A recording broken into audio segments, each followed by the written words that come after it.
Good evening. Sorry for the delay, but I think we've got it now. First, I hope everyone is well and doing your best to stay that way. Tonight we're streaming our first regular meeting of April. We have 2 meetings a month, the first Wednesday and the third Wednesday at 7 o'clock. In a moment, I'll join our City Council members on a telephone conference made possible courtesy of People's Telecom, our local internet and telephone providers, and we want to really say thank you for that. Jody Wade, our city clerk, will be monitoring the chat here on the video and also following along with the agenda items. You should be able to hear the conversation going on in the telephone conference. If you do not, please put that in chat and we'll address it. This meeting process is new to all of us, so please understand we may have issues that we'll need to work through. If at some point there is an executive session, sound from the conference call will be muted and will resume once the executive session is over with. Thank you for your interest in our council meeting, and we'll pause a moment while Jody and I move into our places.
To be performed by BG Consultants.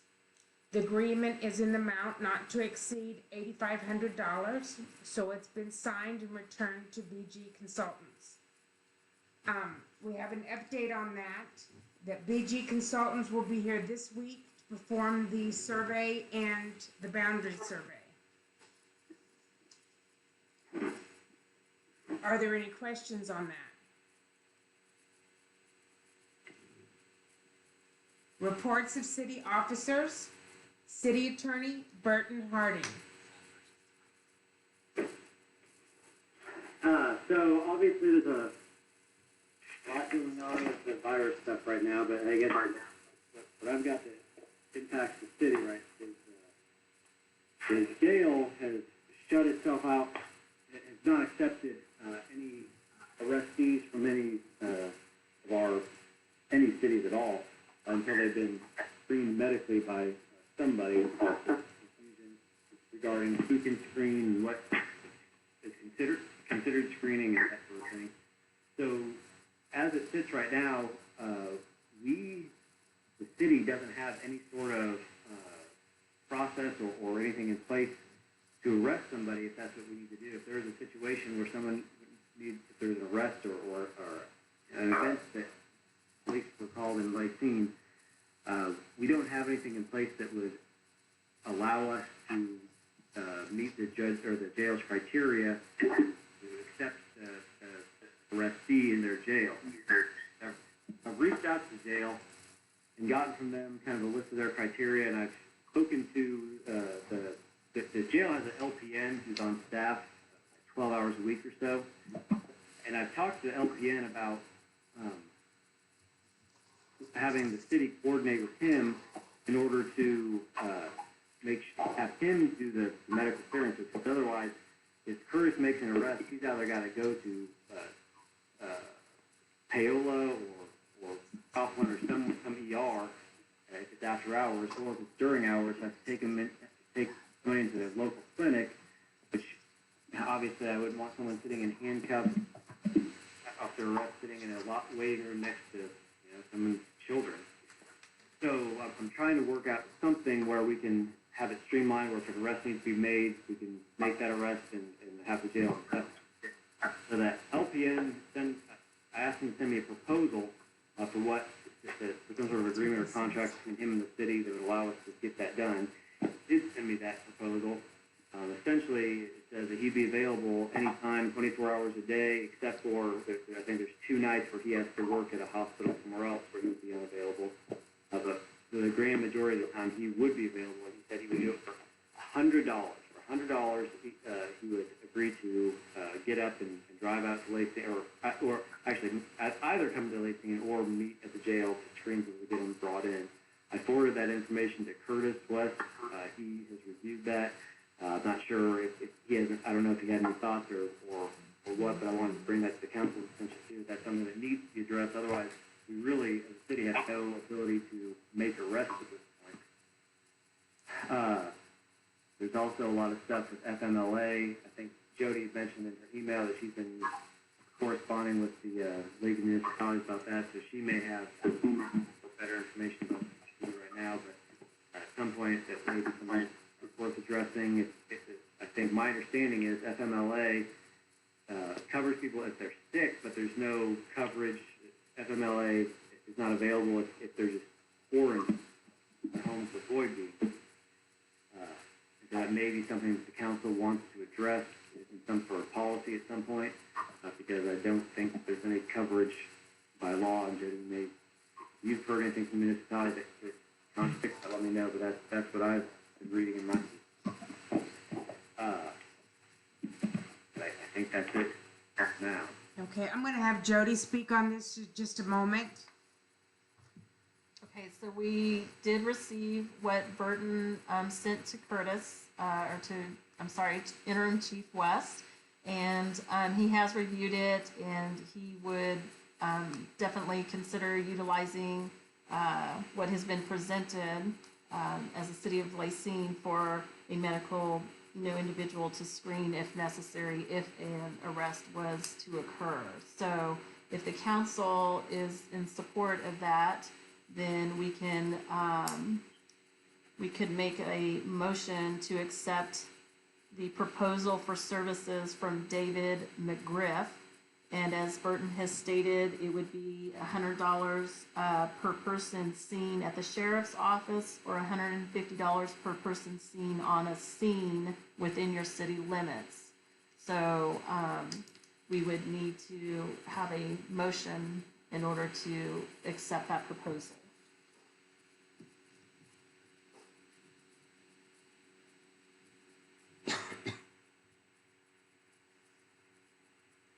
Madam Mayor, Tom McCapp here.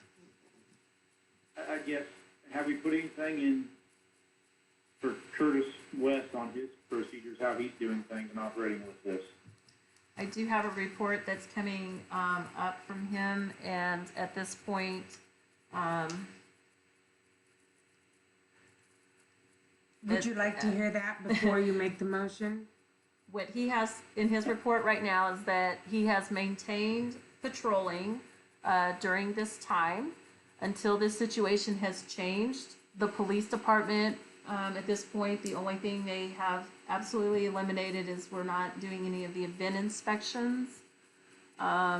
He has shut the school zone lights off, and so since school is out, but at this point he checks into the office just maybe once or twice a day, just again to protect all of us from being in the presence of each other, but for the most part, he's just patrolling around town and just ensuring, that people are abiding by what's going on. And at this point, Burton, I know there's only a few, I don't know the right terminology, but there's only a few things that are absolute arrest. Mandatory arrest. Yeah, mandatory arrest. So other than that, he's just patrolling, to ensure that things are staying calm and good around town. So at this point, would somebody like to make a motion on the proposal by David McGriff?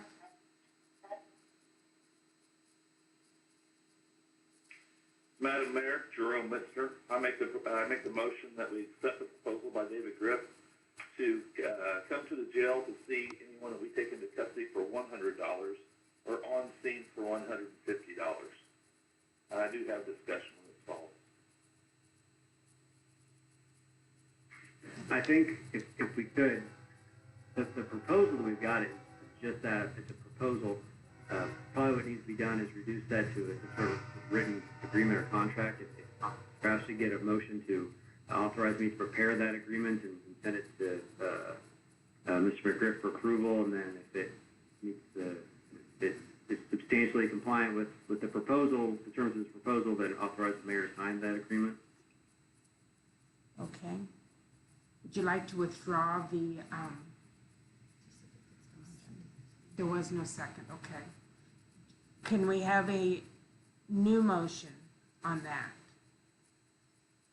Madam Mayor, Jerome Lister, I'll make the motion that we have pursue this with David McGriff to work out a contract for services that we've discussed here, and hopefully to have it on a month-to-month basis or possibly even a week-to-week basis to see how this pandemic is going to pan out. Sure, and let me throw this out too, that Mr. McGriff had suggested, this is his proposal to do $100 per arrest. If the council is inclined, we could always counter with something, we could say, well, we expect to have 3 arrests a month, for example, so, we do a flat rate or something like that, or just do it incident by incident. Whatever the council wants to do, that was just a proposal, but there's nothing wrong with that either. Madam Mayor, Jerome. Yes. Okay. Yeah, I think we should do a incident by incident type of agreement with him. Also, Burton, is there a way that we can maybe recoup these costs through the arrest by the offender?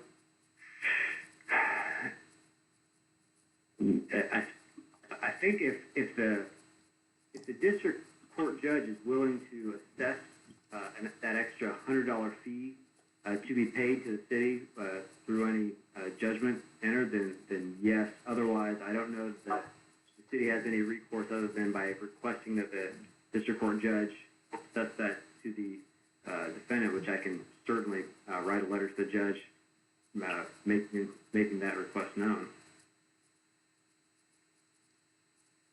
Okay, it'd be something worth pursuing, I believe. Sure. I can send that letter out.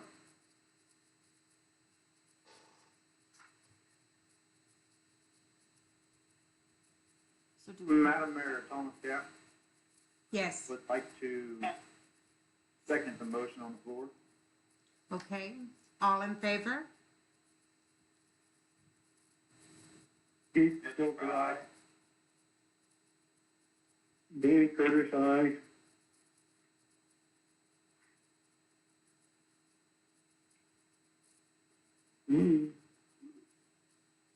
Thomas Cap, aye.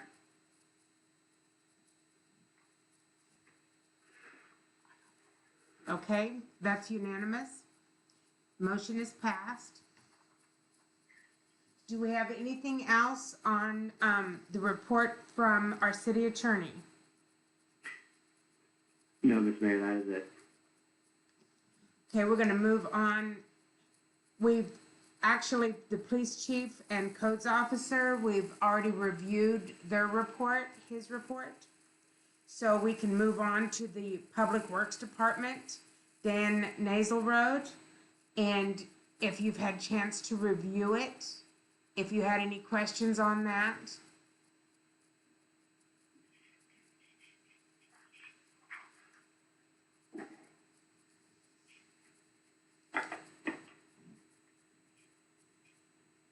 No question on Dan, this Keith Stoker.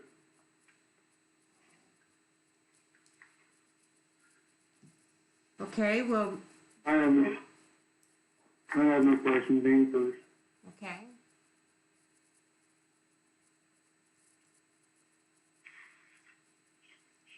And the fire chief, Dan, was included along with that, so you've seen that. We'll move on to the city clerk report by Jody Wade. And you can see that she has her report up, and do you have any questions on this piece?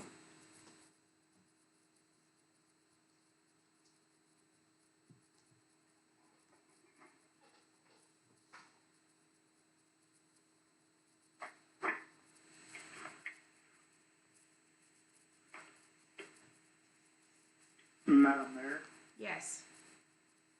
we're reviewing the city clerk's report right now, correct? We are on the city clerk report, yes. I don't know if it's in here, but I had seen that, they were splitting up shifts. 2 was gonna work this week and 2 was gonna work next week. That will actually be addressed down on the employee relations and training on that council committees piece. Yeah.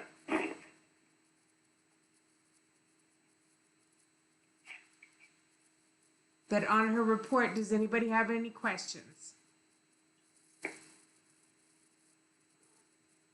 If not, we're gonna move on to our reports of council committees. On the water and gas, Danny Curtis and Keith Stoker are on that committee. And we do have a resolution to discuss and to consider. Do one of you want to review this, or do you want me to?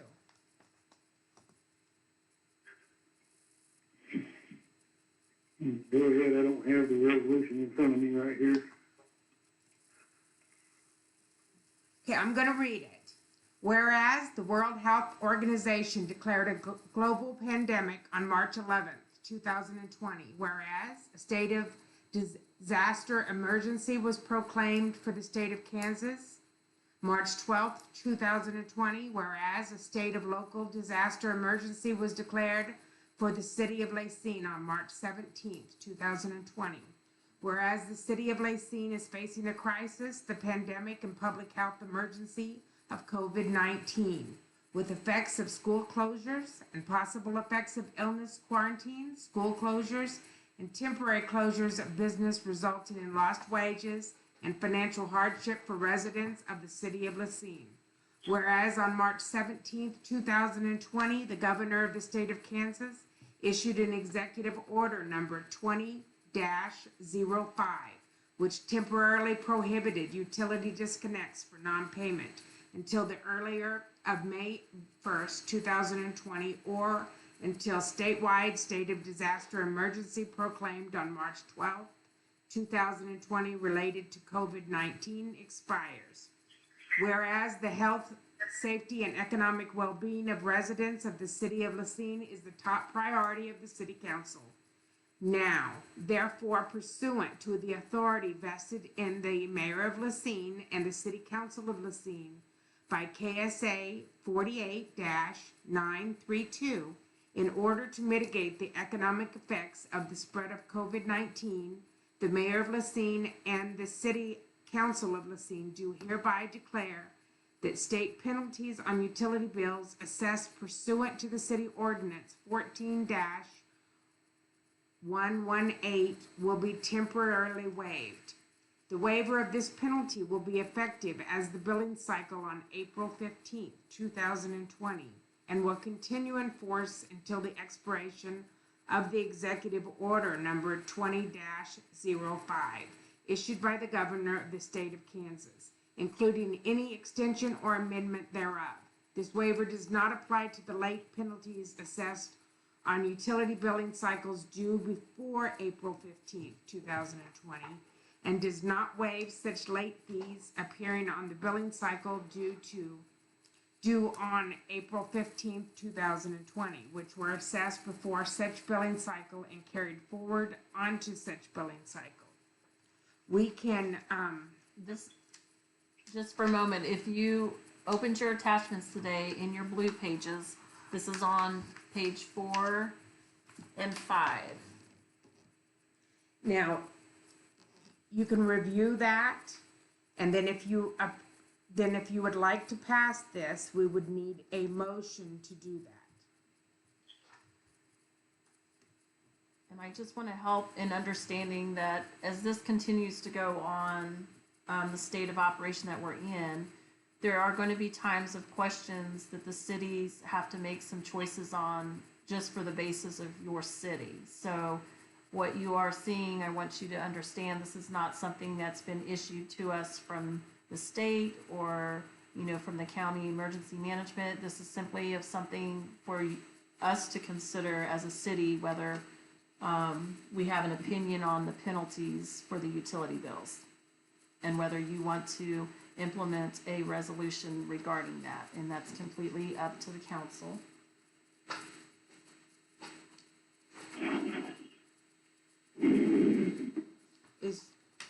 Would you guys like to discuss it?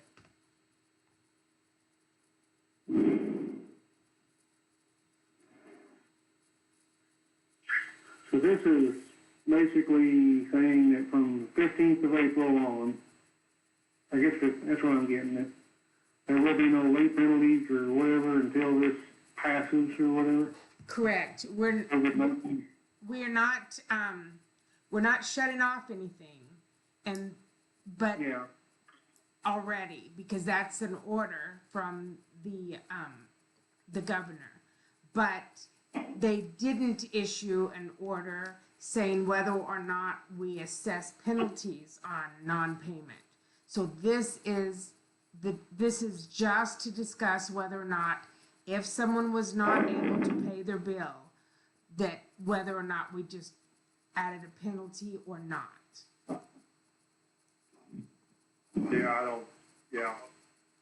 Got to understand a little better now. I don't think we should charge any late fees. This Keith Stoker, sorry. We shouldn't charge late fees on, the bills that aren't being paid. And this would go in effect on the bill that is due on April 15th, not if somebody has a past due right now that was a March 1 bill, this does not apply to it. It starts effective with the bill that just went out that's dated April 1st, that's due on April 15th, and it would remain in place. What we have in there currently is that it would remain in place until the expiration of Executive Order number 20-05. Right. Is that the, excuse me.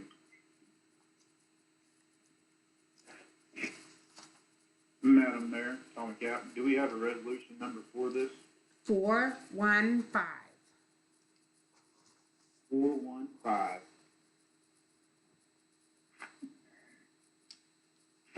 Madam Mayor, Tommy Cap, I'd like to make a motion. We issue resolution number 415 for temporary waiver of fees for late payments on utility bills effective April 15th billing cycle. Do we have a second? Second. Keith Stoker, second. Roll call for approval. Madam Mayor, discussion? Yes? Want to continue with discussion? Jerome Mitzner, what Yes. is our current fee for late fees? It is 10% of the balance due. Thank you. I'm ready to vote. Okay, let's proceed with the vote. Roll call?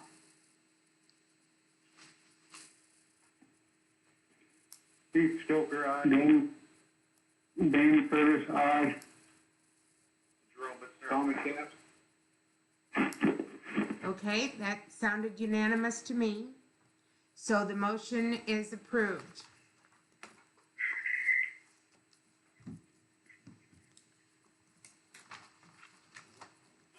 Danny and Keith, did you have anything else on the committee for water and gas? Not that I'm aware of. Not at this time. Okay, next is street, and this is Jerome Mitzner and James Thies. Do we have anything on the street? Madam Mayor, no report at this time. On the sewer committee, James Thies and Thomas Cap.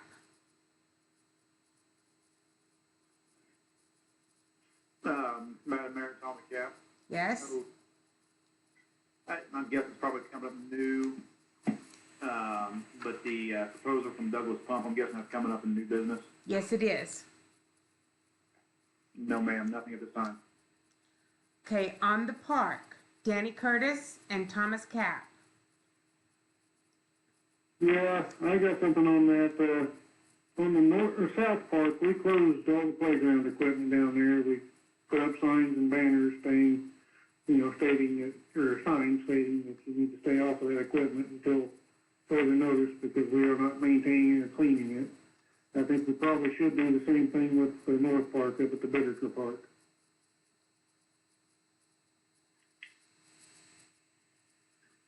What does the council think? Madam Mayor, Jerome Mitzner, I agree. Just for the safety of the kids, we need to make sure that we mark that off and hang signs that they are to be playing on it. Okay, I think we can move forward on that then. Yes, we'll have Public Works do that. Thank you. On the cemetery, Danny Curtis and Thomas Cap.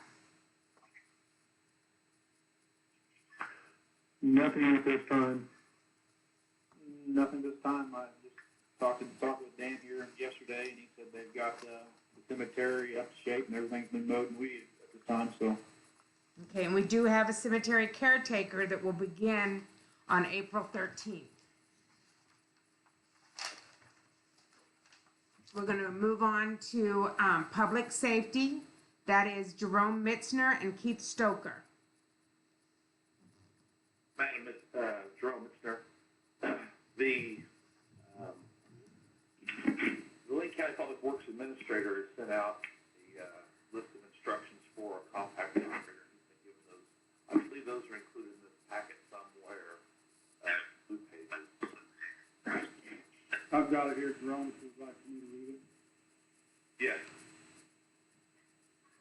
It's this Keith Stoker's memorandum from Jackson Messer, Lane County Public Works Administrator. Subject is coronavirus, COVID-19 solid waste plan, dated March 27, 2020, and compactor sites. It is expected that the sites will remain in operation as designated as safe operation. City operators will modify procedures to help ensure the safety of city personnel. Please submit any changes to Public Works Administrator that you feel you want to make so that county can adjust our operations and ensure we comply with KDHE guidelines. Under no circumstance, under no condition, are residents allowed to operate the machine. Lane County will not be providing open top for cleanup days until the emergency has passed. And then it goes on with some suggested changes. Only one vehicle at a time may be within the gates. Instruct the residents to place the trash in the minimize the exposure. Helping lift bags, put protect the residents to set them inside the machine. They cannot put them in themselves. The operator can then place them in the compactor. Have extra bags available so they can pick up or repag spills. And that's probably all we need to see of that one because some of it doesn't even pertain to us. Okay. Okay, the next, yes, just a moment, Jody wanted to mention something, just a tech note. I do want to be sure that at least to our public listening in, that there are some different styles of compactors. We do have a compactor attendant. There are some of the Lynn County compactor areas that do not have an attendant, and that is why some of the information that Keith Stoker did just share might sound a little different because they do operate somewhat in a different manner. The one thing I do want to emphasize that Jackie Messer does emphasize in that memorandum is that all of our systems right now are operating, a little slower paced because of the changes in our staff. And we would appreciate that during this time that people would not, this is not a good time to like clean out your entire garage or do an entire spring cleaning and bring all of that stuff down to the compactor, because we don't want to risk the situation of there not being space in the container for everyone that would be bringing just regular household trash. So if the patrons could stick to just household trash right now, and please keep your bag, to a sort of minimum on a weekly basis in order to allow all of the patrons to be able to dispose of their trash, and that we don't overwork the system that, like I said already, is in kind of a little bit of a slower pace due to the circumstances. So those would be the recommendations we need to be sure to emphasize to our patrons. Okay. Is that it for Public Safety Committee? We're going to move on to the community building. Danny Curtis and James Thies. Is there any updates there? None that I'm aware of. The next item is Employee Relations and Training, Jerome Mitzner and Keith Stoker, and we do have a couple things here. Madam Mayor, Jerome Mitzner. Jody, could you just talk to the council and everyone listen a little bit how we're going to rotate our staff in City Hall?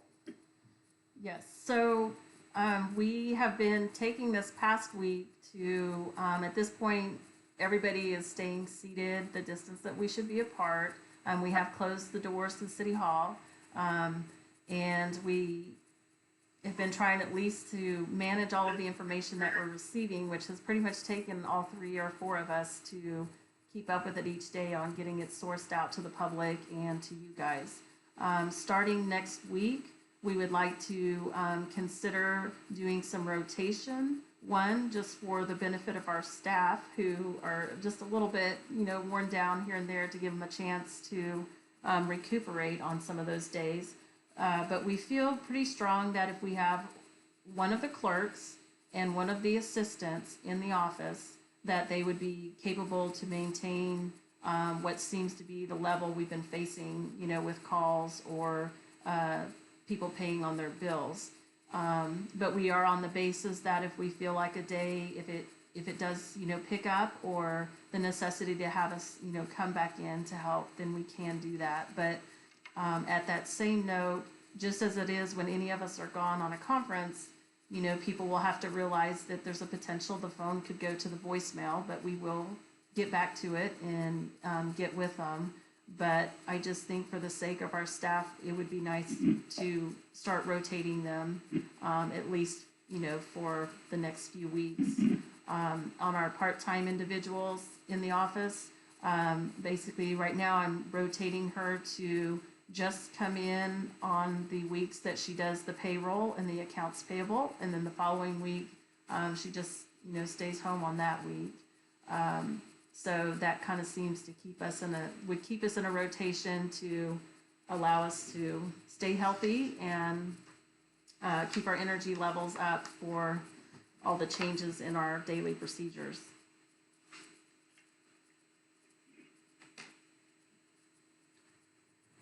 My only other note on that is just, again, as the individual, watching and reviewing our finances, and we are, the league is beginning to help assist us in trying to evaluate and forecast what we see could be the potential between now and June, and then from the period of July to December on our financials, which could be affected on our revenue side, which means we need to pay attention on our expense side.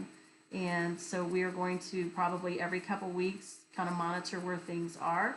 And if it does come to a point in which you all feel like, due to the finances, we need to adjust, maybe, only one clerk coming in, for a week, or if we come to a basis in which we find the need to limit our hours of operation of the city hall, and if it comes to where we need to only, operate 2 days or 3 days a week or something, those are the kind of things we're gonna have to stay on top of and evaluate. Any And questions? all of our staff, all of the girls in the office, we discussed it 2 or 3 times, and everybody is supportive and prepared for, whatever things should come forward. And then on the FMLA, there has been a lot of, we have conference calls every 2 days with the league, because there is a lot of information right now pertaining to the leave. And even the government itself is trying to process, what things to put in bills.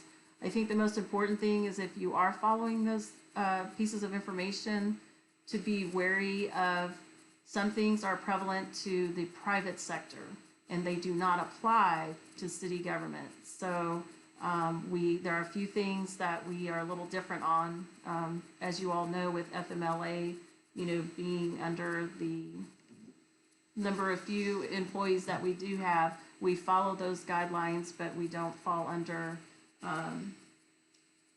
what is the words you usually use with that? We follow the guidelines of FMLA, but we are not. But I'm not sure exactly what term you're looking for the. But for, Paul, is that what you're asking? well, I mean, we monitor what the guidelines are under the FMLA, but as far as being required of some of those elements, That would be exempt. we would be exempt. So, but right now we have not, we're still learning, in the league is still trying to get all of the information pieced together for us. I have, my goal is to get it together into a flyer in which I could give out to the council members and to give out to the employees so they can understand it. But as Burton mentioned earlier, there are stipulations. If you hear people talking about leave, and some of the paid leave, there are stipulations to that topic that you have to be under. There's certain things that have to be met, like you have to either have been diagnosed with it, or not diagnosed, but positively tested, or you have to be caring for somebody who's positively tested, or you have to have been incubated. It's not just the opportunity if we send them home. So I will get all that together into something to give to you. Okay. Any questions on that? We're going to move on to special committee reports. On emergency management, the number one thing to know is that all executive orders and information from the Lynn County Public Health Officer orders have been forwarded to the public.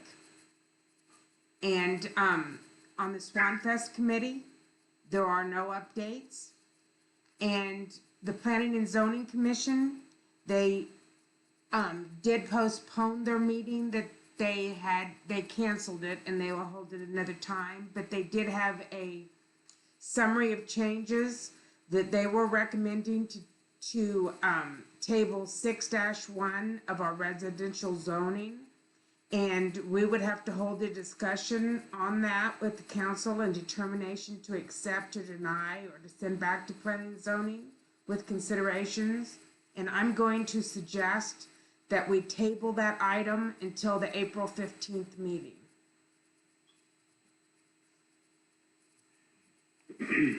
We have quite a few things to get through on this particular meeting, so we'll get a lot of information out to you before April 15th on that item. Unfinished business. If you look at page 8, you'll see a project purchase order request from the city clerk. we had a discussion on these computers and the server quote at our last regular meeting. And she's detailed a lot of the information out in the project description and the need for it in her prior research that she did. And then she made a recommendation. And what she'd like to do is she's spoken to Advantage into People's Telecommunications, and she wants to go ahead with purchasing the new computers from Advantage and to have Advantage replace the server for the following reasons.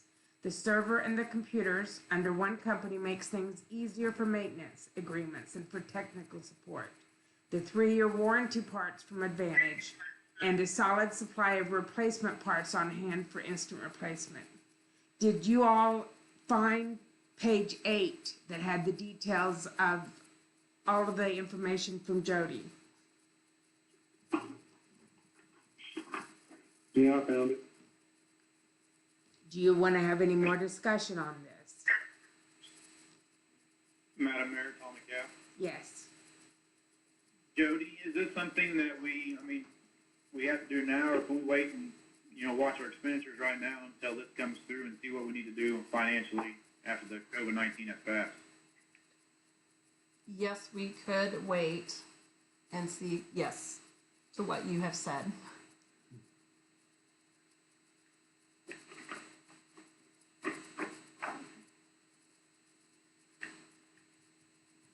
Any more discussion on this?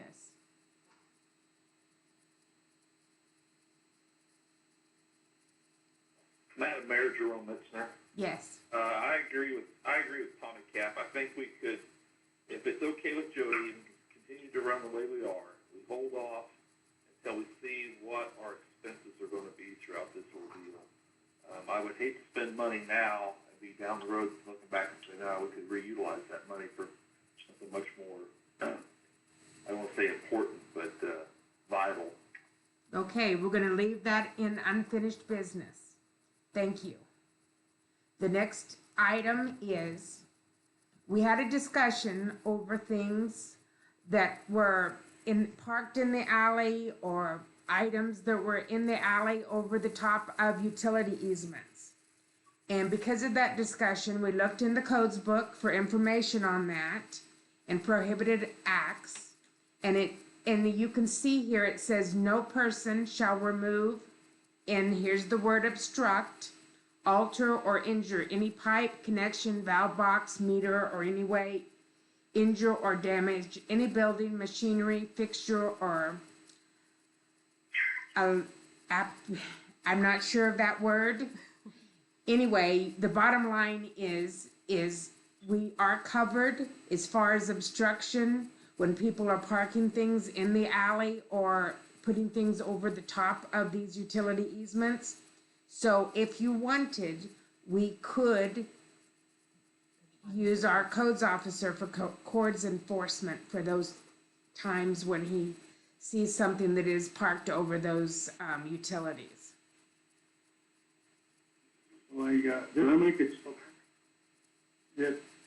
a suggestion? Maybe first, before we start writing letters, could we, I know right now is not a good time to use this example. But before this started, could they have at least knocked on the door and said, hey, you got something parked over the easement, could you please move it? Yes, absolutely.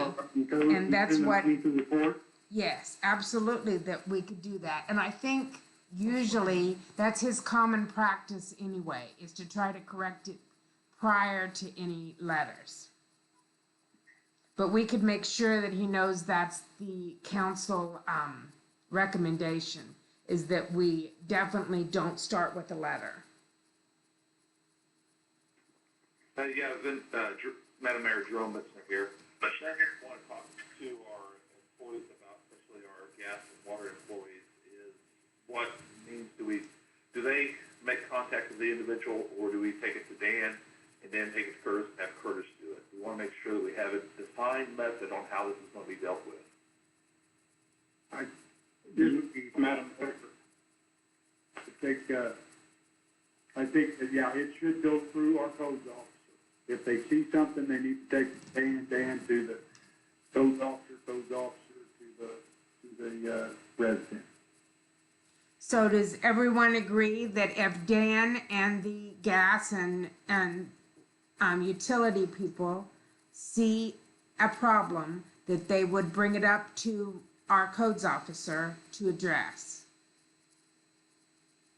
Madam Mayor, Thomas Gapp. Yes.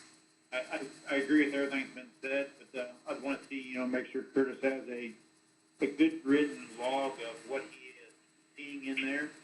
That way if anybody comes back and asks what's in here, he knows exactly what address has been written up for what. I think that's In important. times past, with previous, each that, sometimes that hasn't been a great log. Jody's taken note of that, and we'll make those communications and make sure that there's a process put in place for that. Thank you. Any more discussion on that item? Okay, we're gonna move to new business. And the first thing is to close the trash compactor for Easter Sunday. This is something we normally do. Easter Sunday is April 12th, 2020. And if we're gonna do that, we would need a motion for that. Madam Mayor, Thomas Gapp would like to make a motion to close the compactor for Easter Sunday. I lost the date now. April 12th. Well,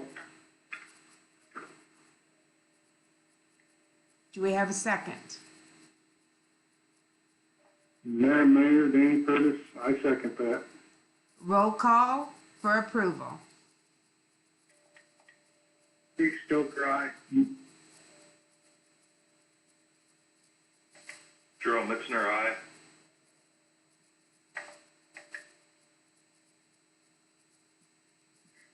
Thomas Gapp. Danny Curtis, aye.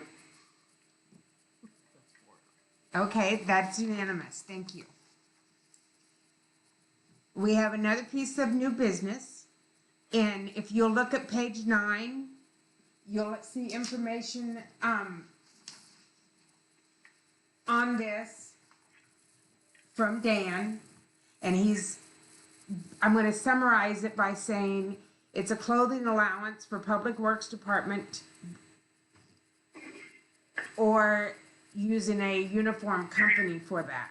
The current contract is with UniFirst, which renews on 9/10 through 2020, and they have to give notice by mail by June 1st if they were going to cancel the contract.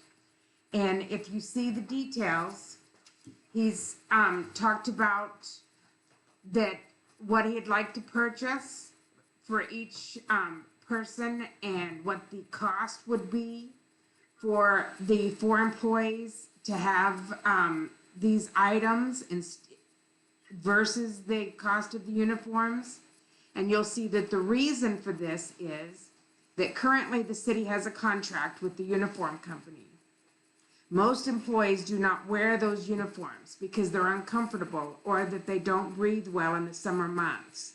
The cost to the uniform company exceeds the cost for purchasing the items at one of the local approved stores, which includes Stainbrooks or the Family Center in the Paola, Kansas. So what he'd like to recommend is to end the contract with UniFirst and send out notice so that we can cancel the agreement.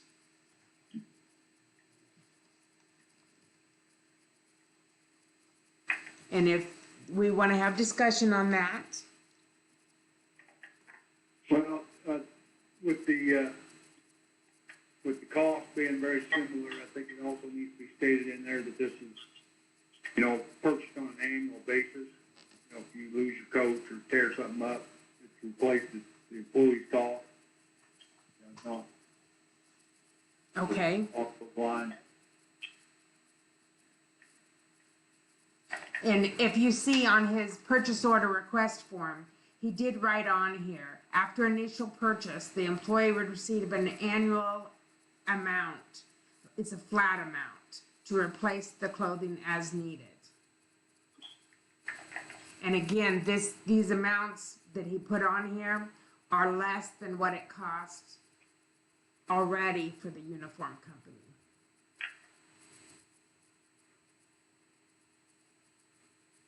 Did you guys find the page 9 with the breakdown from Dan of all the details? Yeah, I've seen it. Madam Mayor, Tom McCaff. Yes. Everything on here looks good. With the computers also, I think we ought to postpone this till at least the first meeting of May, since we have to give notice by June 1st. And at that point in time, see where we're at with the coronavirus and expenditures and see if it's something feasible. All right. We'll table that and put it on unfinished business. I mean, I just think it's a lot of money to extend out right now. Let's see what happens here in the future, and then, I mean, I like the way everything looks, and I'm for it, so. Yeah, I think you're right, this is Keith, I think you're right, I think we, anything that's not absolutely necessary at this time, maybe we hold off on this expenditure as well. I totally agree. All right. We're going to put that on unfinished business. And it'll sit there and so we can take it up again. Now, you realize that if we do not cancel that contract, then we have to fulfill the contract. Madam Mayor? Yeah. I say that's the reason why we bring it out back the first meeting of May. Okay. Will give us approximately 20 days to get a written letter out to them to cancel that by June 1st. Okay. We've got that noted. Thank you. The next item is sealed bids for the old Public Works dump truck. The bids were to be opened on the March 18th, 2020 meeting. Does the council want to open the bids at this meeting, or do you want to table and open them at the next meeting? It's up to you, and you can see the attached ad that was sent out for bids. This is open for discussion. We had 2.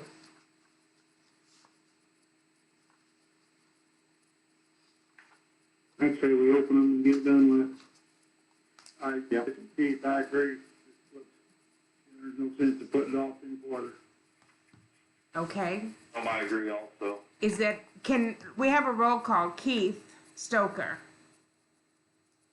Open, aye. Danny Curtis. Open, Jerome Mitzner. Open. Tommy Cap. open. Okay. Jody's opening those now.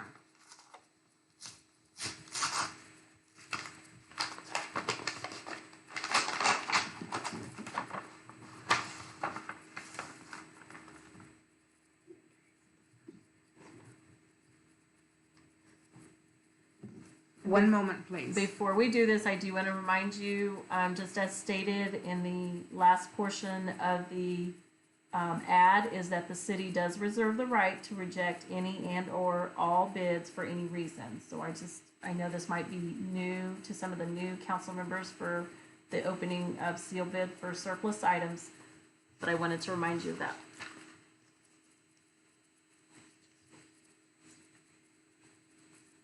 Okay. We have a bid from Justin Barker, and his amount is $2,750.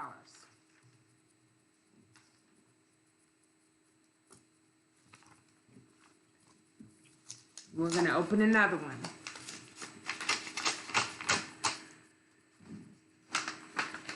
Madam Mayor, Jerome Listener here. Do we have Dan Naselroad online with us? We do not, but we can get him online. Jody's going to do that now. Okay, thank you. Can you read this for me, because I'm Gore.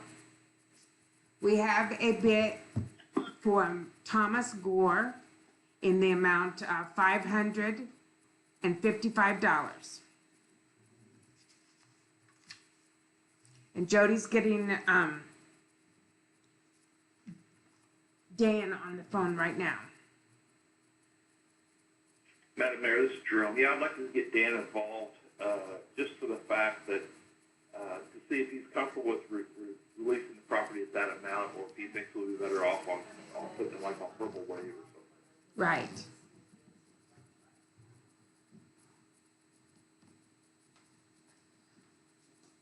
Okay, hold on here just a second, I'll put you on speaker.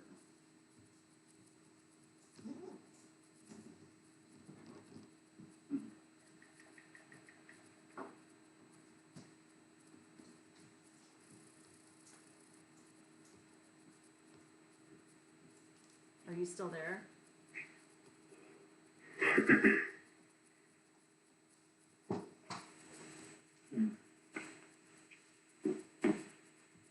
The first bid was $27.50 and the second bid was $555.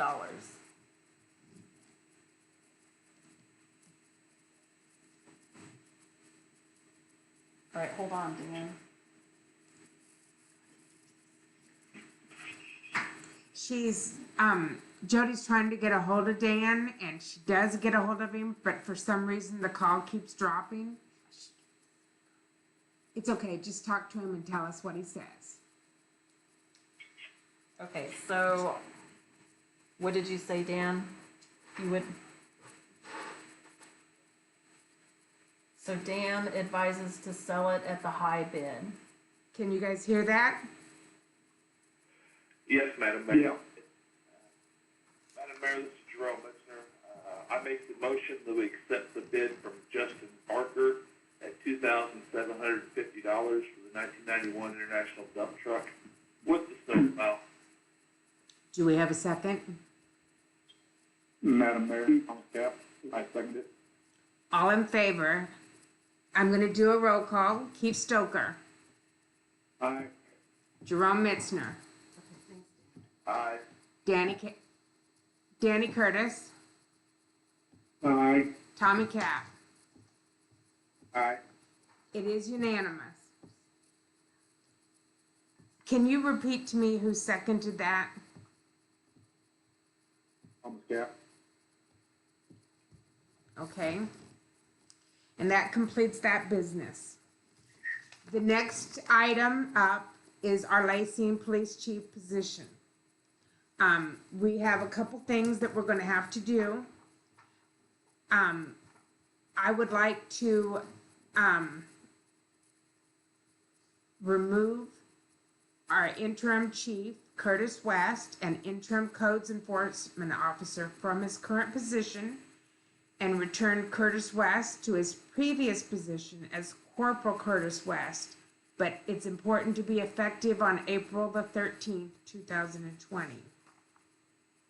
That's the first piece. Madam Mayor, I make a motion that we remove interim Chief Curtis West, interim Codes Enforcement Officer Curtis West, back to his current position as Corporal Curtis West, effective April 13th, 2020. Do we have a second? Madam Mayor, Jerome, I second. Did you get the second? And let's do a roll call. Keith Stoker, Aye. Jerome Mitzner, Aye.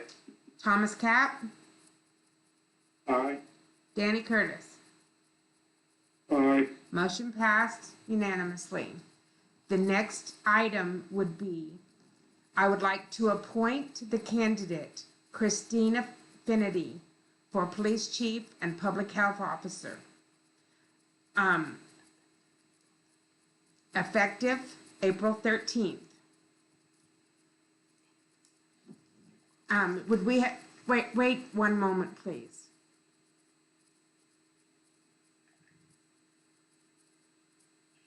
Okay. Do we want to have any discussion on that? I can tell you right now that we made the offer that you asked me to make, and she accepted. And she passed the background check, and she can start on April 13th.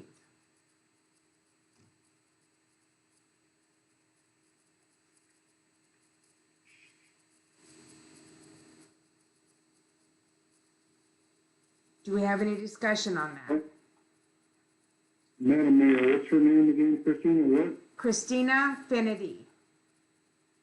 Okay, Madam Mayor, I make the motion that we, hire Christina Infinity Yes. as our police chief and health officer, starting effective April 13th, 2020. Do we have a second? Madam Mayor, Thomas Cap. All in favor? Jerome Mitzner, Aye. Keith Stoker, Aye. Danny Curtis, Aye. Tommy Cap. Aye. It's unanimous. Motion passed. We also need a motion to assign the codes enforcement officer role to the chief of police, Christina Finity. And that would be effective April 13th also.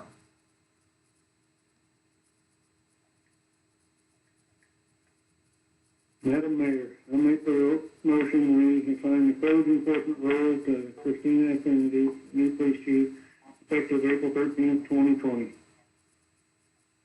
we have a second?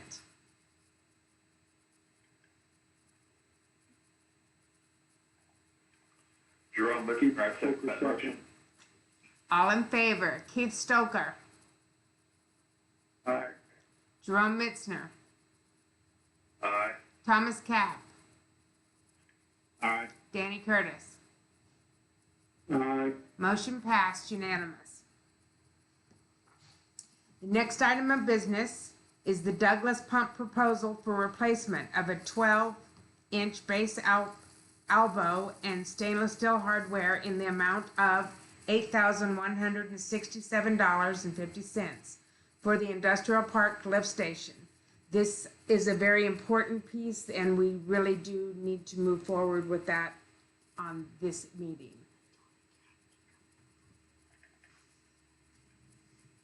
Madam Mayor, this is Jerome Mitzner. Yes. Yeah, I talked to Dan about this, probably a week ago, and he's gonna pursue to see if this is covered under warranty also. So we may be able to recoup some of our costs on this, I believe. I'm going to interrupt for just a moment. This is not the pump. This is an elbow, different situation. Oh, I'm sorry, I didn't see that. It's okay. This is for the lift station at the industrial park. And there is an elbow that has to be replaced that attaches the pump down where the pump attaches, I guess, and it pulls in the sewage. Yeah, So Jody, would this be for parts and labor? Correct. This Keith Stoker, talking to Dan a little bit about this, I believe, it's one we was talking about, but yeah, this sounds like that one we can push. This is a need fix now thing. Okay.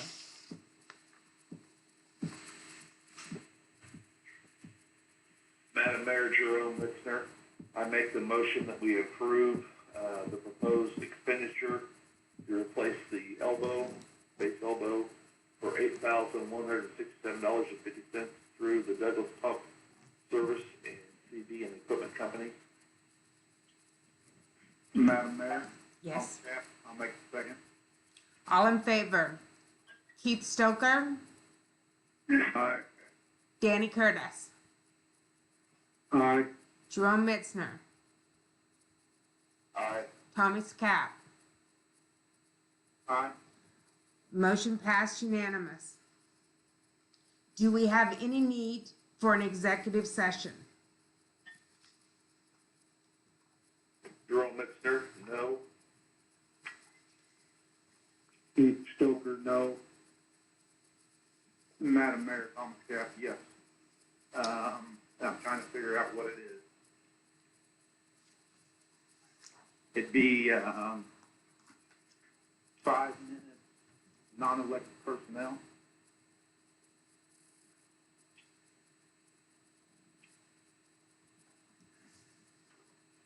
Of course, also not very good with this, so. Where'd that go?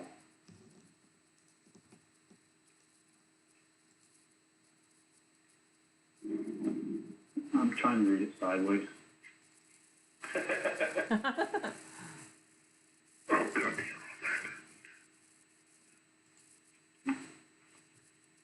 I'd say under A, the non-elected personnel matter,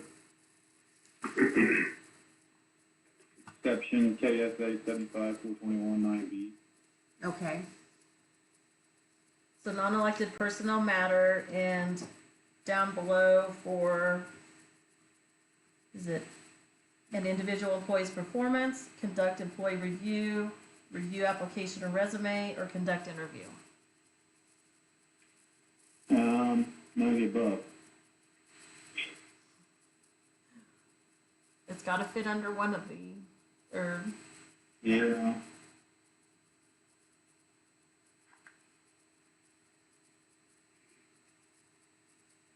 Mm-hmm.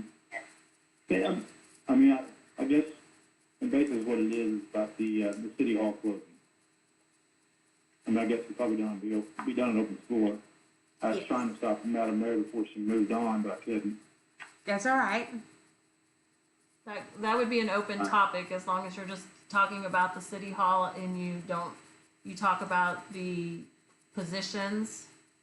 And we can do that For the under people. the next item of other business, if no one else has anything for executive session.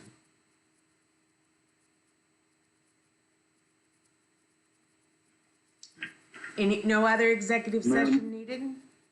Madam Mayor, Danny Curtis, I have nothing. Okay. Let's move on to other business then.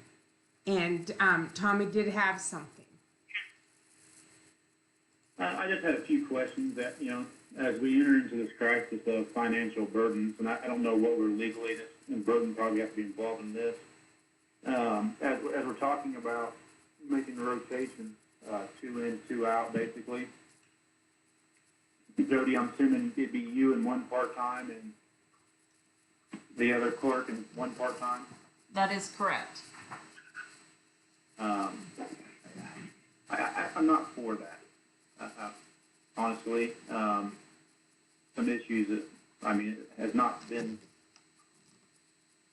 basically, what's the best way of saying this? Some employees' manners I'm not good with, being there by herself without a superintendent or a supervisor above her. Okay. And then also, when it comes to pay, is this going to be paid leave of absence or unpaid leave of absence?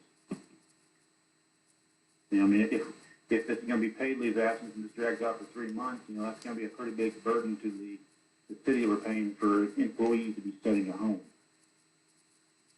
And honestly, right now, we have, to just be honest, some of them have, some vacation time and things that's actually built up that needs to be utilized on their own basis.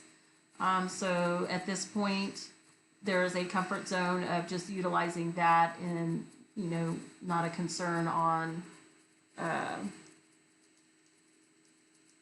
no pay. Okay. If they're wanting to utilize their own time and stuff like that, I'm okay with it. If there was jobs if there's stuff they could be working at home, reviewing codes and different things like that, our code statutes, that they could be working on at home while they're there and being paid, I'd be okay with it. But if we're just going to let them off for, a week at a time with nothing to work at home for, I'm not for that. Right, and we would still continue to work at home. It's not we're going home to just not be working. It's more on just the basis of separating ourselves some. At this point, like I said, we have still all continued to come into the office, but as a precautionary and, to try to, as we all are watching the TV, trying to figure out how the numbers are going or how things are going, we just want to be sure we have a plan in place if we need to start, taking further precautions. Yeah, and I guess, is it something that we could, maybe the full-timers be, continue coming in and the part-timers be on a temporary layoff, or, I mean, is that something that's an option, or? Yes, and that's something, like I said, I've already have one of our part-timers just coming in every other week. At this point, our intern who started, we're doing the training, which is actually a good time for training, but I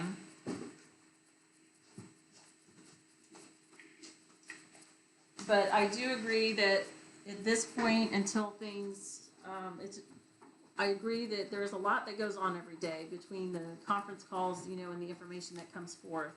That's why at this point, we still have both clerks on board, because just to keep up, one of us concentrates on what the league's issuing out through the day, while the other one's, you know, maintaining the daily operation.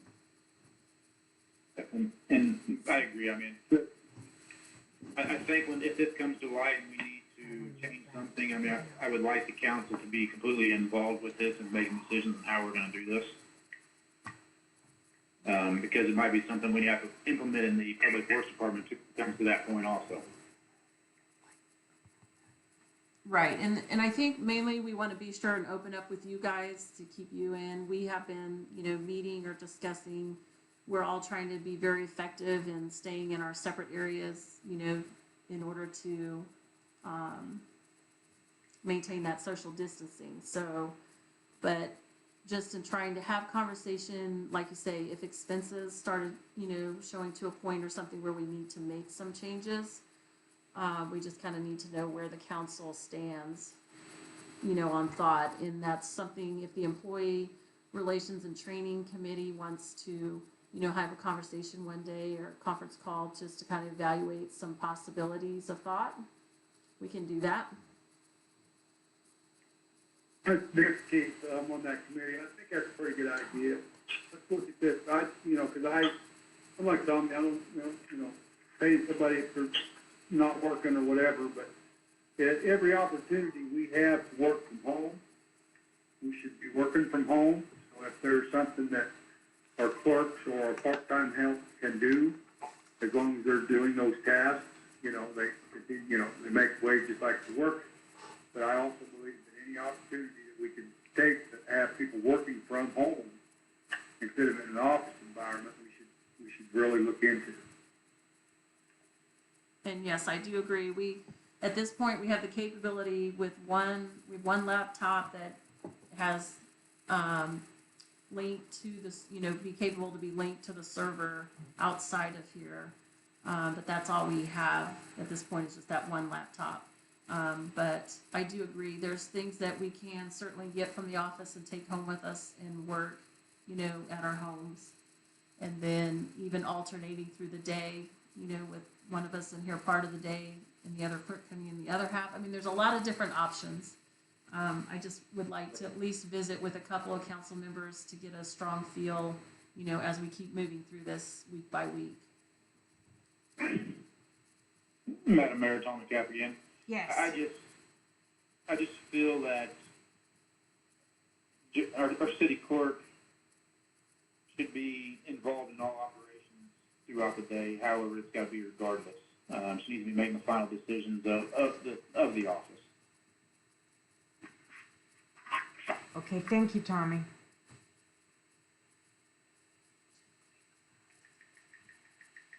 Now, there's going to be times when she can't be here at every moment. You guys understand that, right? Yes, ma'am.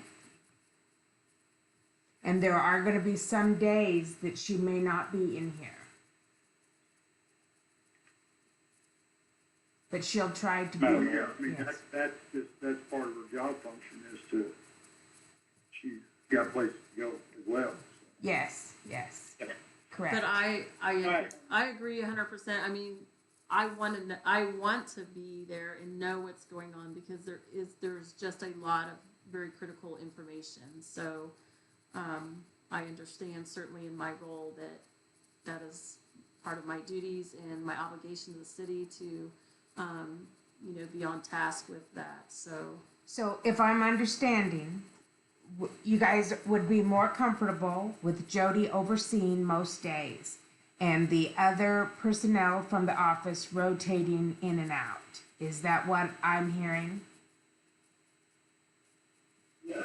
Madam Mayor, Tommy Cap, I'm good with that. If Jody could work most days, I get she's gonna need time off, and she has PTO and other things she can take off at any given time, but if she could be there to oversee most operations and work the other three into a role of working a couple days in the office, a couple days at home, or however they foresee it, I'm good with that.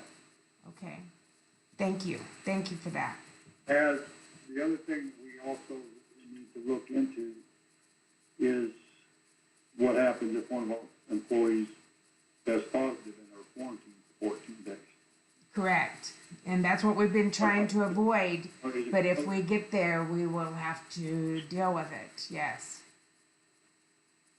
Yes, but I think that's probably something that, I don't know, who's on the people. Jerome, you on there with me? Employee? Yes, Keith, I am. That, You and I I. think maybe we maybe get with Jody and Dan at some point soon. That'd be a real good idea. Yeah, whatever works out good for you will work for me, I believe. I'll go back to work. Yeah, I'm available about any time. I mean, I can take some time out of the day for a do another conference call or whatever, Jody, if you want to set up something. And I can meet with committees too.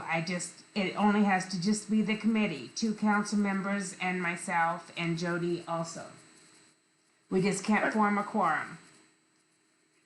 Right, and that, certainly, Madam Mayor, that we'd be involved in that one. Well, but I think we need to set up another conference call. Like I said, Jody, I can make myself available about any time for that on a conference call. I call in from anywhere. Okay, we'll do that. I'll get with Dan and we'll figure out a time with him and the 4 of us can visit. Okay, thank you. So do we have any notes or communications from the council that we haven't read? Madam Mayor, Yes. I do have another new business I wanted to see. Okay.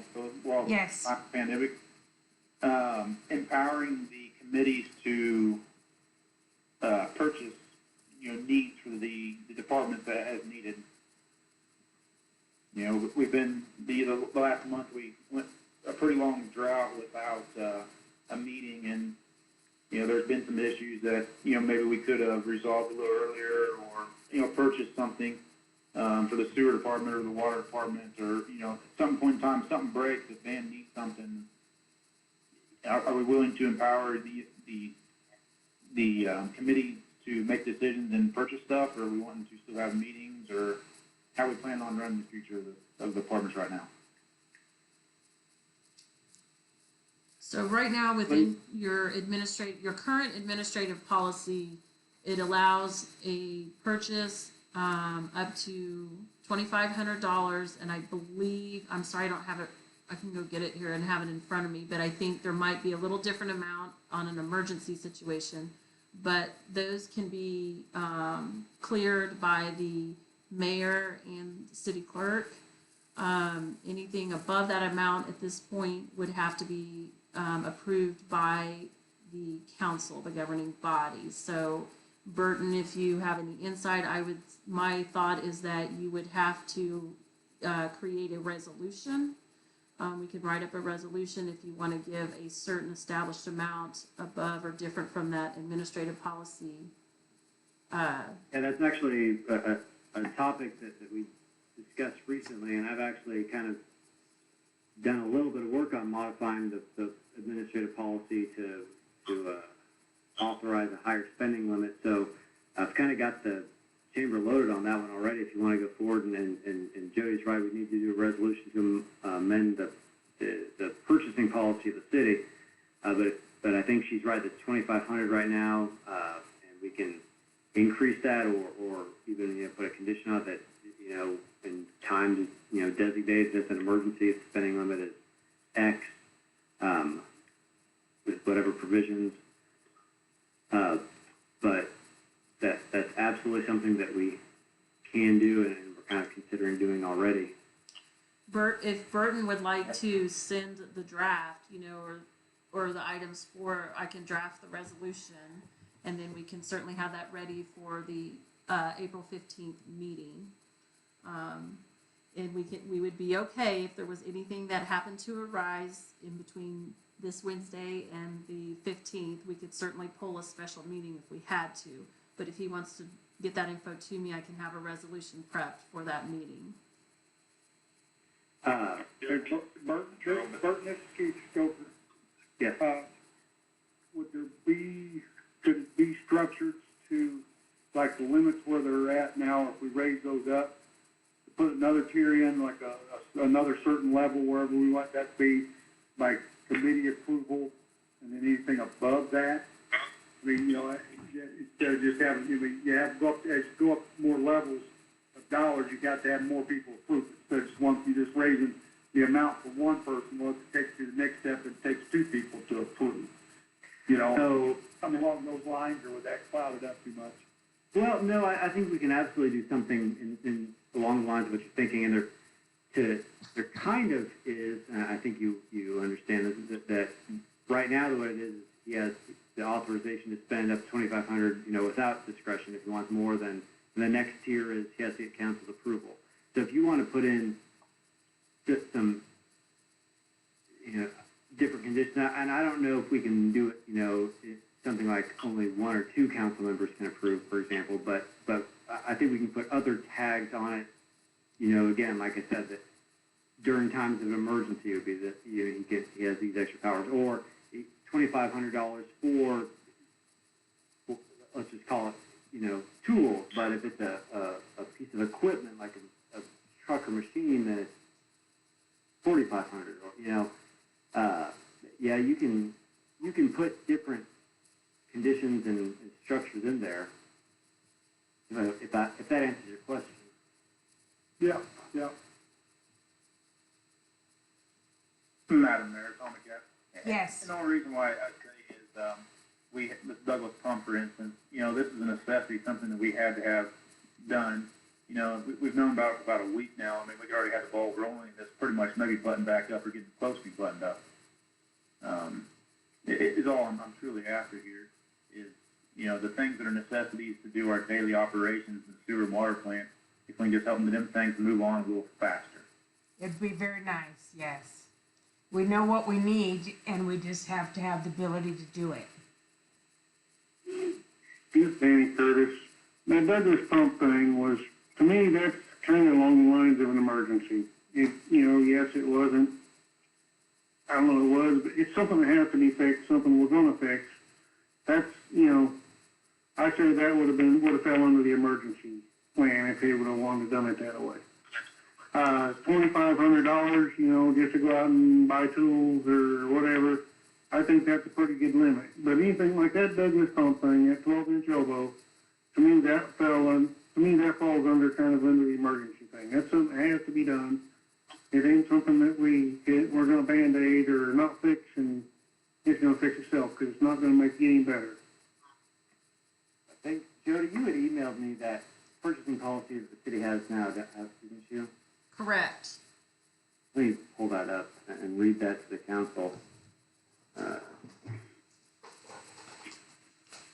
Jody went to get it. Okay, so what you've got now says that all purchases in excess of $2,500 shall have to have the prior approval of the city council after the bids have been received. Purchases for the public works improvements of less than $5,000 need not be advertised.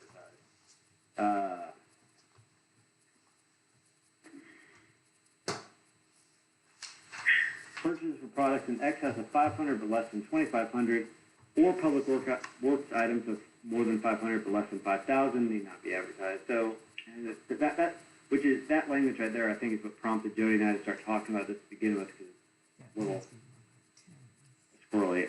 An item in excess of $2,500 will be placed on the agenda for the next regular meeting.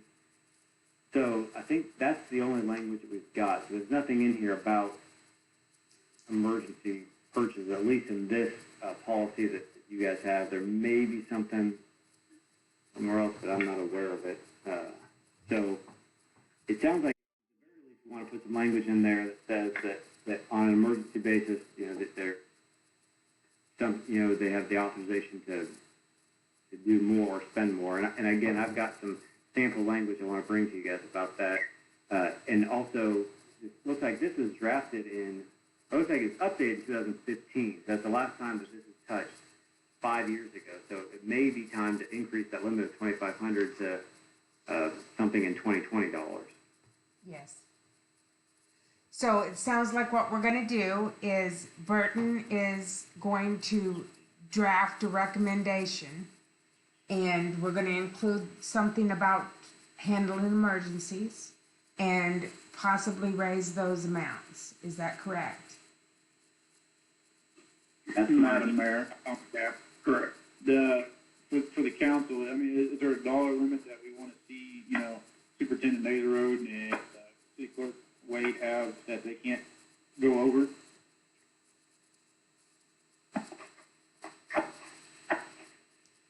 I don't know, we want the bump their spending limits up to $4,000, leave it at 2,500 without council approval. Well, I think there needs to be a separation on that. I mean, $2,500 for discretionary spending is a pretty good limit, but we do need to, you know, for the critical repairs that need to be done today, they have probably need a little more flexibility than $2,500 just because the cost of things going up. You know, you take that up to $5,000 or. Well, just for the council's information, a real quick Google search tells me that calculating inflation, $2,500 in 2015 is equivalent of just about $2,725 in 2020. So it's an increase of about $250 or so. So it's not a great deal, but We could take it up to 3 and 6, you know. yeah, take it, Yes. sure. And I think I would agree with what Burton was saying, is that if we put some language of conditions, in other words, if there is a emergency situation that has arisen with a need, you know, an immediate need of equipment, maybe, you know, you're stating in words that the committee would have the capability of approval. Could you do something to that effect, Burton, where you're not exactly titling maybe a dollar amount, but if it is of an emergency status? I missed the condition. If it's an emergency status, then what's the result? Well, I'm just saying, if you had words in there that would say, if you know, there's an emergency situation, then the committee, you know, would be capable of approving, you know, for that purchase, without actually putting dollar amount. You're just saying that if it's on an emergency need, and then you could put maybe a certain amount that it absolute, like, just it'd be kind of a high amount, I guess, that they couldn't exceed, that it would have to come to the governing body. But like an emergency 10,000. Yeah, because your emergency, I mean, when it comes to it the would pumps have to like and stuff, we have, as the mayor has to approve, and we could approve it, and then of course bring it to the council at the next, you know, as soon as possible. But anyway, look into what we can come up with for that emergency provisions, because this amount here was $8,000. So it doesn't take much to get into that point and be in an emergency also. Right, but the emergency, I mean, if, you know, an emergency has to be determined by like Dan but it has to be, you know, they need to know, can it wait a week? Right. And then the committee for that, like the water and gas, or you know, along with the public works superintendent and the committee and the mayor, whoever the pertinent people were, we might be able to do something for an emergency to get us by. We could say something like that: if the department head has reasonable grounds to believe that it's an emergency, then it can be taken to that committee, and that committee can approve it on an emergency basis up to $10,000 or something like that. Yes.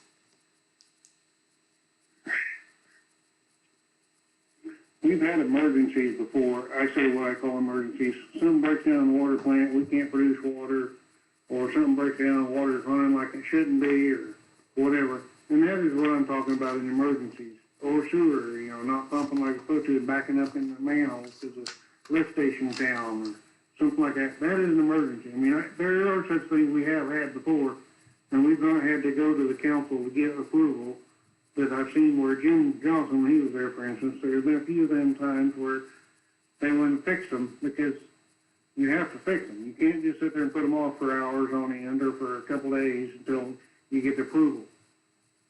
So there's got to be something in place for that. But, I mean, not everything is that serious of an emergency, but have been times where there have been them kind of emergencies where you got to get trucks rolling, you got to get people here to fix it now.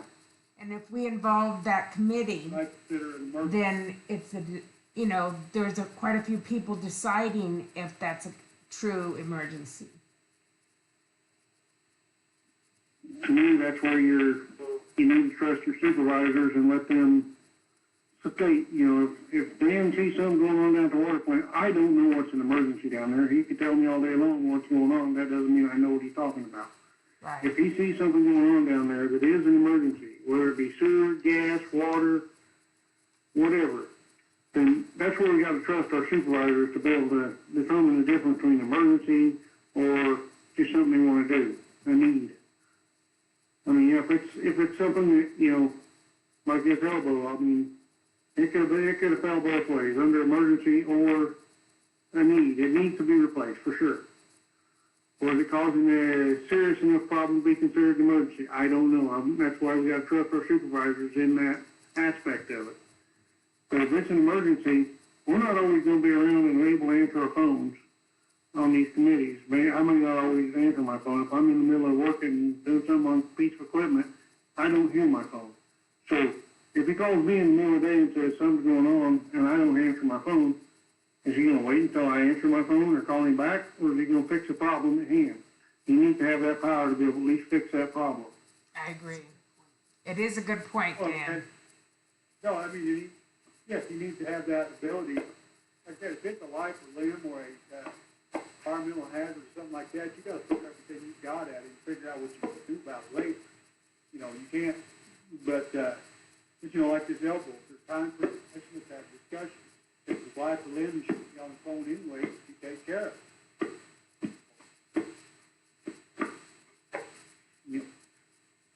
So, Burton, do you think that you have what you need to draft a proposal for us for the next meeting? Well, I think so, but let me, I guess, number one, let me be clear. What spending limits are you wanting to change this to? I heard 3 and 6. Is that the unanimous decision? Or is it 3 and 10, or do you just want me to leave it blank and we can address it, fill in the numbers once we have the wording correctly? Let's do that. Okay. Yeah, let's see how it's worded, and then we can put a dollar amount to it. Okay. And then second question is, it sounds like we kind of talked about having the department head take it to a committee, and then we heard an objection about how that may not make sense. I don't know if we have a consensus. Do you want me to write it both ways? Do you want me to make it so the department head has the authority without approval of committee? Well, the department head needs to have approval up to a certain point. Like I was saying, it needs to be tiered where, we get, say we 3 and 6 or 3 and 10 or whatever. If it's above 10, you need to talk to somebody else. If it goes above that, then we need to take it to the council. Okay, I'm sorry. I think I posed my question to you wrong. I don't mean that necessarily spending limits. I mean, we talked about, at first it was thrown around that when determining whether something was an emergency or not, the department head would then take it to the committee, and then the committee would agree or disagree that it's an emergency, which would kick in that higher tier of money. And then I think Danny was saying that he doesn't like that idea. He doesn't think it should go to the committee because the committee might not always be available. That the department head should have the unilateral power to declare an emergency with or without the committee. And I don't know. Again, do you want me to write it both ways, or do we have a consensus on how that should be written? I guess what I was saying on that was if there's there's gas blowing out of the ground, blowing out of the ground, it's gonna cost $10,000 to fix it. That's a safety hazard that has to be fixed. They should not have to come to a committee in that particular situation. But No, that's, there's got to be a certain level of what is an emergency, what is something that you have time to discuss with us about.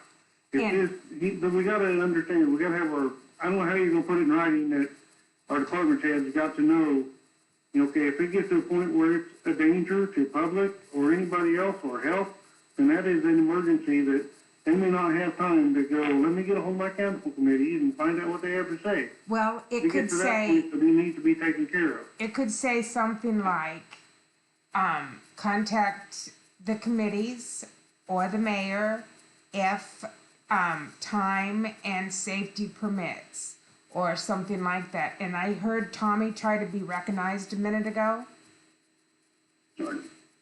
Madam Mayor Tommy, I just had a question for Burton.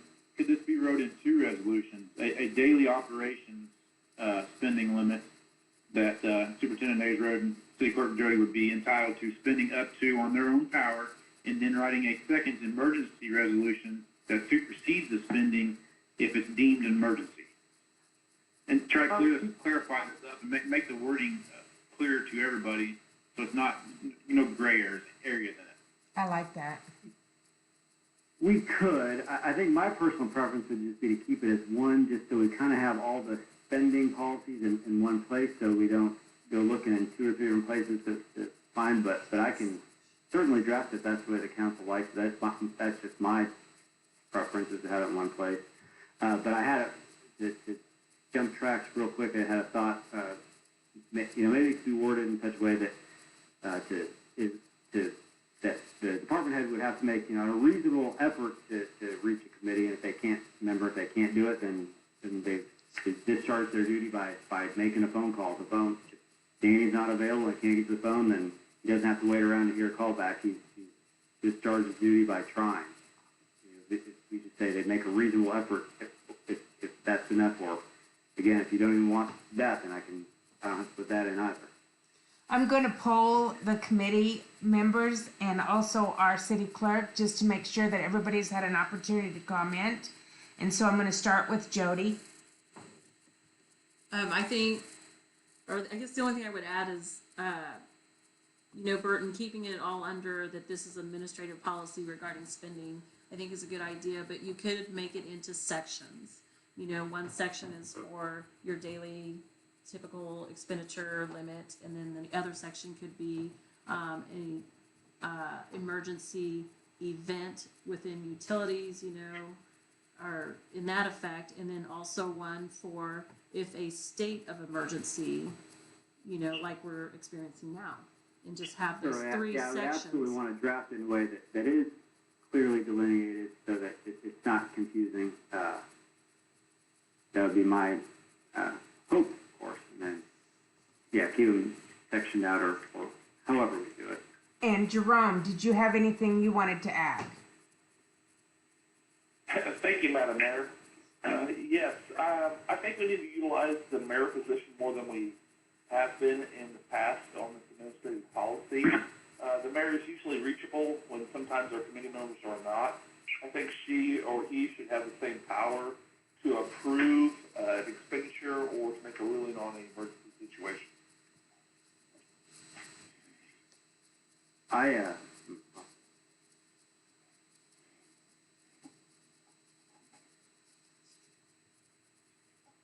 One suggestion I'll make, and this is maybe more of a big picture suggestion more than in this particular instance, is I've talked to Jody a little bit about the position of Jody's position and the position of a city administrator rather than a city clerk, because a lot of what Jody is doing and seems to be doing more of it fits the job role of a city administrator, and that if the city wants to move in that direction, that may help out with a lot of these things as well. Well, right now, I want to say that as mayor, I intend to work this basically full time. So at this particular moment, it may not be necessary, but it does allow us time to discuss and move into a position like that.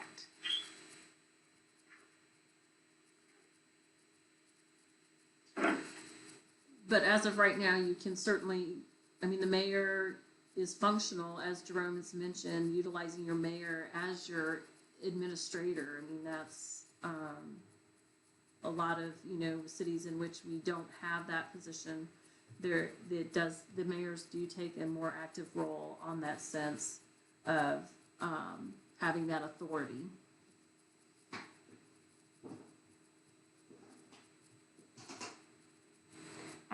Keith, did you have anything you wanted to add to that? If that's the case, and we have the mayor as a full-time resource, then there's no reason we can't draft a resolution to say that rather than going through a committee, that, the mayor can be reached as a resource to designate an emergency. I've handed my phone number out to virtually everyone, and I do answer it. So I try to make myself available all the time.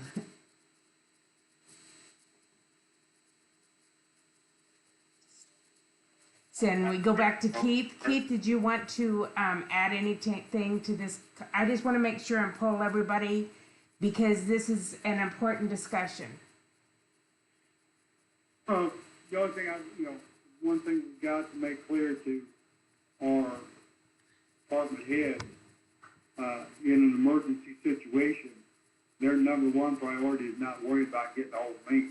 Their number one priority is to keep the water safe, keep the sewage out of the river. Correct. Keep the gas. I mean, that's their number one priority. At that point in time, you stop the bleeding, and then you figure out how you're going to pay the bills later. But you got to stop the bleeding first. That's an emergency, for an emergency. And they got to know that they've got that power to do that. They don't need to start calling us to, save an environmental disaster or a safety, hazard. I agree with that, Keith, and I think that we want them to feel empowered to act as they need to. And then to back up and take care of business as possible.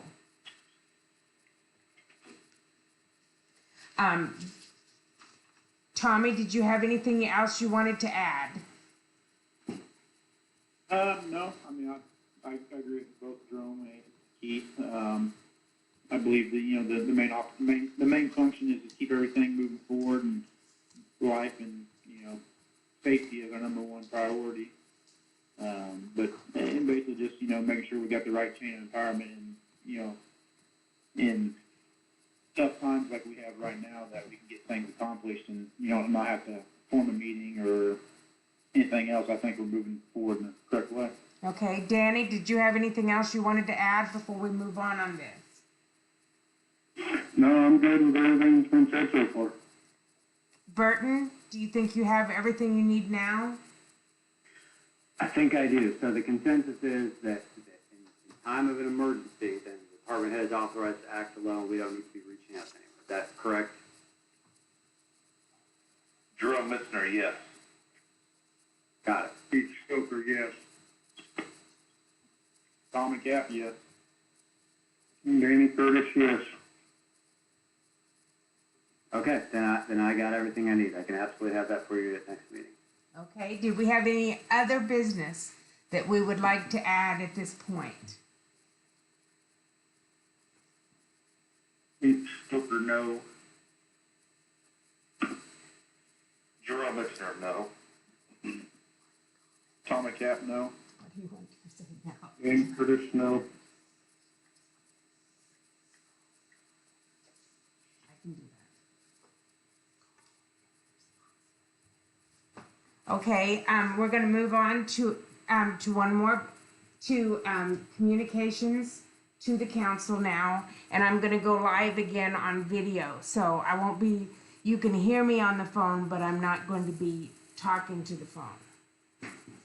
Madam Mayor, Jerome Mitzner, do we need to extend the meeting? No, we're at 2 hours now, and we still have another hour, right? Correct.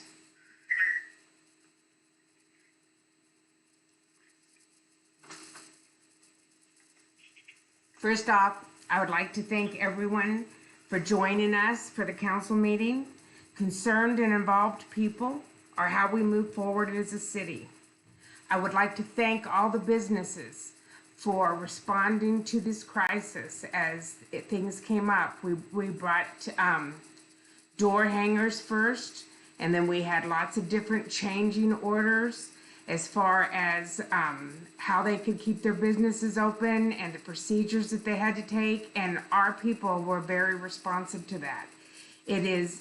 It's hard to keep businesses open and comply, and they're working hard to do that. We appreciate our business owners and the people that are working in those businesses. I want to remind everyone of a few important places to look for information. Lynn County Emergency Management is always the first place to look for the most important information coming out about this crisis. We post everything that we hear about coming down from the governor or from Lynn County Management, and we post that on our Lacing Facebook page, and we also post it on our Lacing webpage. The Lacing Library is another place you can look for information that is of things that are going out. Right now they have a story hour for the kids, but they're also sponsoring lunches for the seniors and helping with lunches for the children. You can always reach us by telephone here at City Hall. That number is 913-757-2144. 913-757-2144. And we'll see you in 2 weeks. Did someone say something? I would now entertain a motion for adjournment. Madam Mayor, Danny Curtis, I make the motion to adjourn. Do we have a second? Jerome Mitzner, I'll second that. All in favor? Aye.